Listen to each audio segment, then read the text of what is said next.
Malacca Sungai உடாங்கில் உள்ள தங்கும் விடுதியோடு கூடிய பள்ளி ஒன்றில் 20க்கும் மேற்பட்ட மாணவர்கள் பகடிவதைக்கு ஆளான குற்றச்சாட்டில் 2 மாணவர்கள் காவல்துறையால் கைது செய்யப்பட்டுள்ளனர்.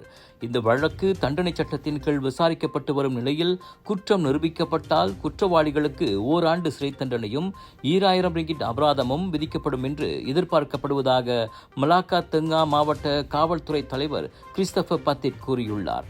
மேலும் பகடிவதையில் காயமடைந்ததாக புகார் அளித்த மாணவரின் மருத்துவ அறிக்கைக்காக காவல்துறை இன்னும் காத்திருப்பதாக அவர் தெரிவித்தார்.